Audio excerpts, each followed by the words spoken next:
Hi, welcome to Core. My name is Kat Thomas, and you've made it to week 4 of our yoga challenge.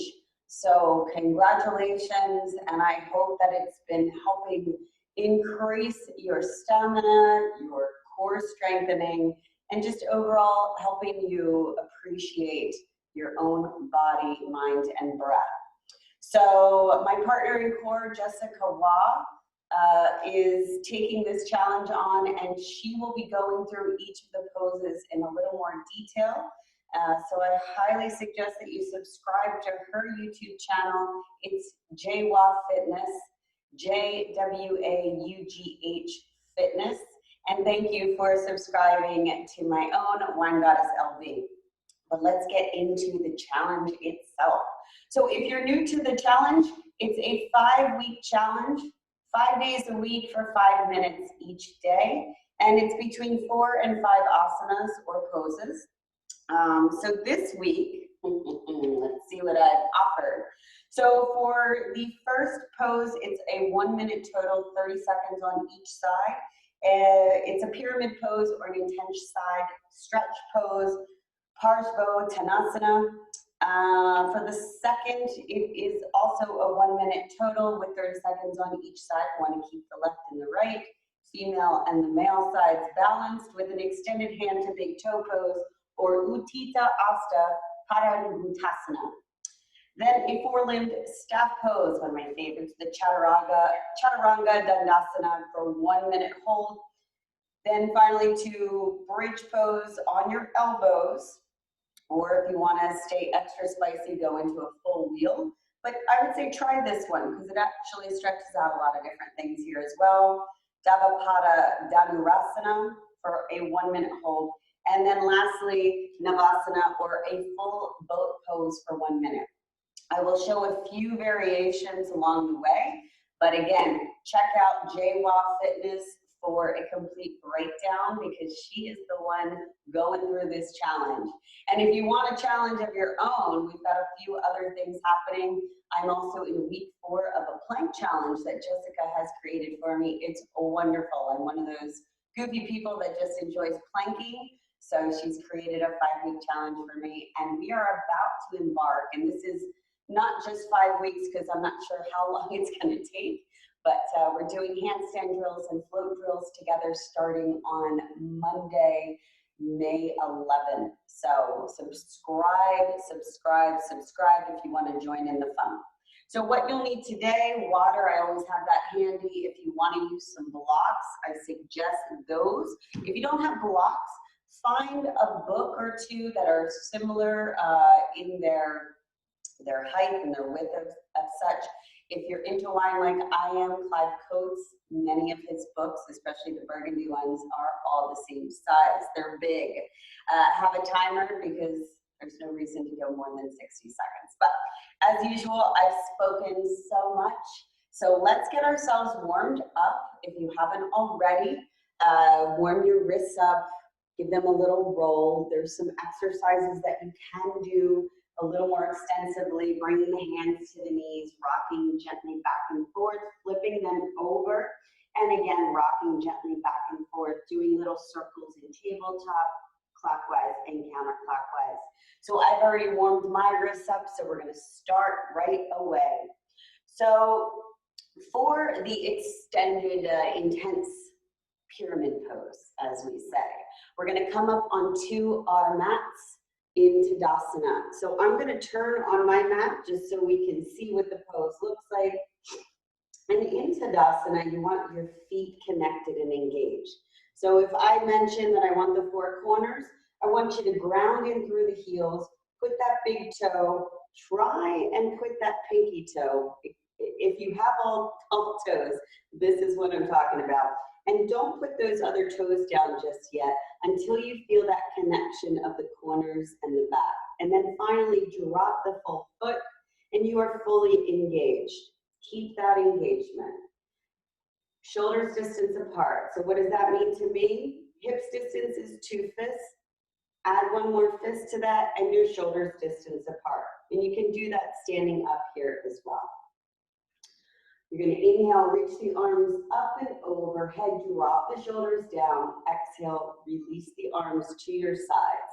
So this is a mountain pose. You've engaged your navel and core. Your spine is elongated, crown of the head facing upwards. So I'm going to start by bringing my right foot, plant it down, engage it to the mat.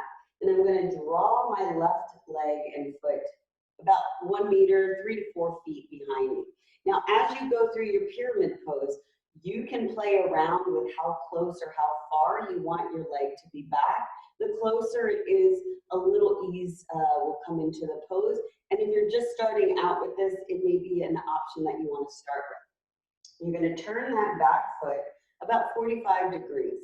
So if you were in Warrior One, lunging down, this would be the exact placement of your feet, except of course you'd be a little further out and lunging down. So, well, let's get started. So from here, you want to inhale, reach those beautiful arms up and overhead. You're going to exhale, swing them back behind you. So the actual pose calls for reverse prayer. So this is a big challenge in itself if you're not used to this, because you've got to keep the palms together. That is part of the actual pose. So what I suggest is swinging the arms around, clasping them behind you. And this way you can make sure that those palms stay together. You can actually draw the shoulder blades back behind you and bring the arms down so your heart lifts naturally. You draw the navel in, take a deep breath, and from here you're going to slowly exhale, keep the core engaged, and roll the heart center down, bringing it down to the thighs. You're going to hold here for 30 seconds. As you release from the pose, you're going to inhale, engage the navel, lift up, release the arms. And I always like to finish with a nice big breath and exhale, release. Come back to Tadasana or your mountain pose. Reset, inhale, reach the arms up and overhead. Bring that right foot back. Now remember, we want to balance it out. Find your alignment, 45 degrees, and you can say that you're on train tracks. So your feet are going to be, again, shoulders distance apart. Inhale, reach those wings up and overhead. Swing them back, clasp the hands, draw the heart center up, set yourself. Inhale, elongate through the spine, crown of the head reaches up and over and then down to your thighs. So let's use our Ujjayi breath through this pose. Inhale and exhale, release. Come back to mountain pose. Inhale, reach the arms up and overhead. Exhale, release. That's your first pose. Second pose, we are going to do an extended big toe. So the 3rd week challenge, we were lifting here and extending straight out. So shoulders distance apart, come into Tadasana. Again, set yourself up, shoulder blades come down, exhale, release. Now bring the pelvic floor up. If you're not sure what that means, pretend that you're zipping a really tight pair of pants. You automatically roll those thighs in towards one another, engage the core, spine is set up, crown of the head lifting high. So I'm going to start with my left foot, grounding it in, 4 corners are touching. I'm going to slowly inhale as I bring that right knee 90 degrees. So from here, if you want, if you're a little unsteady with balance, do this by a wall. There's no need to create any stress or strain, but know that the floor can catch you if you do fall, and you can get right back up, hopefully. So from here, we want to bring that foot a little closer to the body, keep the navel engaged, grab that big toe if you got it with your peace fingers, and we're going to extend out. So from here, we're just going to swing that leg out. You can keep the arm wherever you'd like it to be. Open up that heart center and feel that connection and engagement all the way through the left side of the body, straight through the crown of the head. So you're going to hold here for 30 seconds. Gently, slowly, after that time is up, you're going to bring the leg back, bring the knee in, come back to a standing pose, 90 degrees, and exhale, let that leg float down, shake out the legs, and reset on the other side. Again, my resets, I take a nice deep breath in, exhale, set myself up where my alignment is already in place. Then I start the other side. Draw that big toe up towards the fingers, extend out and extend over. So you may find that one side of the body is a little floating, I'll say. From the other side, it's perfectly normal. Just like most people have their facial features are slightly off, the body has different energy, different organs, and different currents running through it. So don't be alarmed. Again, that's 30 seconds on each side. We're going to use that Ujjayi breath through this pose as well, keeping the warmth and the intensity and energy inside the body. For your next pose, this is the four-limbed staff pose. Now, I haven't used the blocks for anything, but you are definitely, for the first pose, if you don't want to come all the way down, or if you don't feel comfortable leaving the arms behind the back, you can actually place a block here and just come down and hold here. Just make sure that everything else is in line. You have a nice flat back, navel's drawn in. Okay, so for here, I'm going to set myself up in plank. Inhale, reach the arms up and overhead and swan dive down. Nice little bend in the knees. And then I'm going to walk myself out to plank. However you want to get yourself set up in plank, that is what you do. So, plank pose. If you haven't seen my video for plank pose, you want to place the hands flat on the mat, fingertips spread wide, heart center gently coming up and over the fingertips. You want to press off from the mat. So when I say you want to protract, that doesn't mean do this, because this is retracting and you're going to have that banana back. You want to protract, spread those shoulder blades across the back, draw the navel in, keep the gaze down on the mat. Okay, so for Chaturanga Dandasana, we're going to slowly exhale, bring the heart center down, elbows close to the body, and just come down to 90 degrees. So this is where you'd stop in Chaturanga, and you're going to hold here for a minute. If you want to add some spice, you can lift back to high plank and slowly come down. This is a great way to figure out if you're doing your Chaturanga correctly. Some added intensity. Lift one foot up at a time. Inhaling, breathing through. And then finally, coming out of the pose, come up to high plank, rock the hips sky high, come into your downward dog. And then drop the knees, roll back to your child's pose or Balasana. So, a little intense, right? If that hurts your wrists a little too much, just make little pillows, make little fists, and you can use that as your base for any movement, whether you're in high plank, low plank, if you're in your tabletop, and you can come down here. All right. And finally, not finally, we're into our bridge pose on elbows. So this one, I really encourage that you take this slow, watch your neck. We don't want anyone getting hurt. So I'm going to come over onto my sit bones, those nice little bones that give us a lot of support and help us root down. Pulling the flesh away just so I make sure that I am rooted down. I like to get myself, again, set up. So I'm in staff pose here. Feet are flexed up to the ceiling. Crown of the head lifting upwards as I elongate through the spine. Inhale, reaching the arms up and overhead. And just exhaling, swinging them back now behind me. I'm going to place the hands behind me, fingertips facing the sit bones. And I'm just going to start to get myself set up, dropping 1 foot at a time. I like going hips distance apart throughout this move. So I'm going to lift the heart center back up. Inhale, reach the arms up and overhead. And I'm going to slowly lower down. So I like to go through the moves to get myself set up and to really kind of learn a different position each time I go. We just move here a little bit. I'm gonna roll myself down, just adding a little extra intensity each time I go. Inhale, reach the arms up and overhead.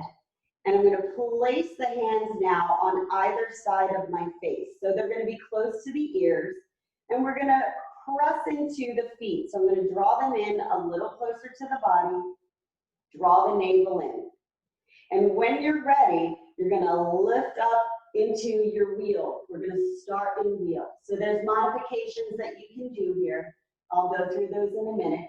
You're gonna come down onto the crown of the head, walk the feet in a little bit more, clasp the hands, and gently cradle the head.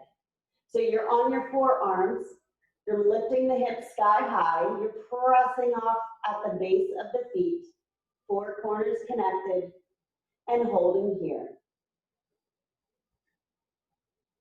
All right, so coming out of this, super important. I like to lift up once again, and then lift back down.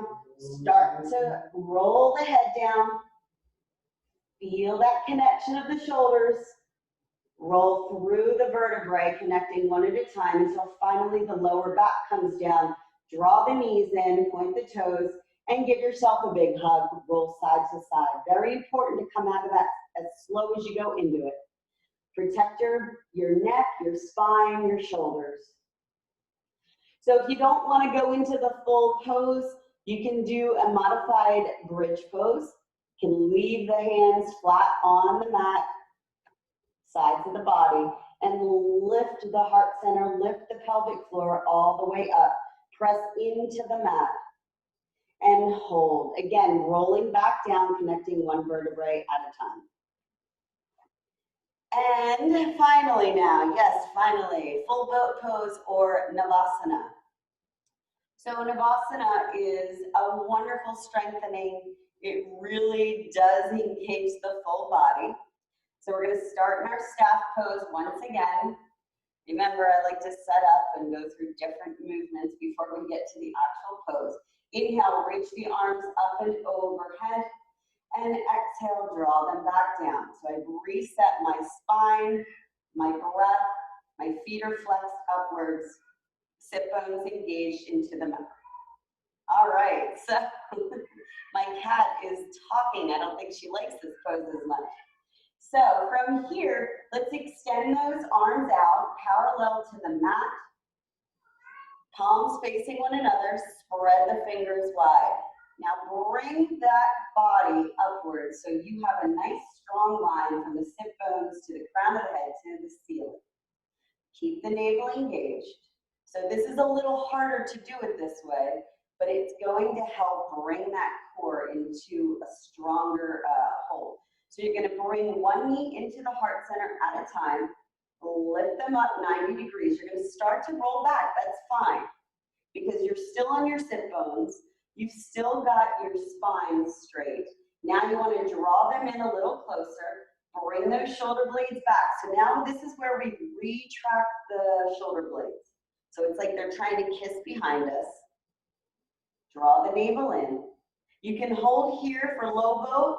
For this full high boat, we're going to extend those beautiful limbs upwards, point the toes, gaze goes towards the big toes. Big smile on the face will always help. Shaking just reminds you how alive you truly are. You hold this for 1 minute. When you come out of this, drop the feet, bring the heart center back up, and then bring one knee into the heart center at a time. Hollow out the back, drop the chin, drop the forehead. Take some deep sips of air. And exhale, come back to your easy seated posture. So I'll be doing another video of the actual challenge, but I wanted to make sure that I showed you just what was going on with each of these. If you have any questions or you want more modifications, again, don't hesitate to reach out to me at WineGoddessLV or follow along starting tomorrow with JWA Fitness as she begins the week's challenge. Thank you. Stay happy, stay safe. Namaste.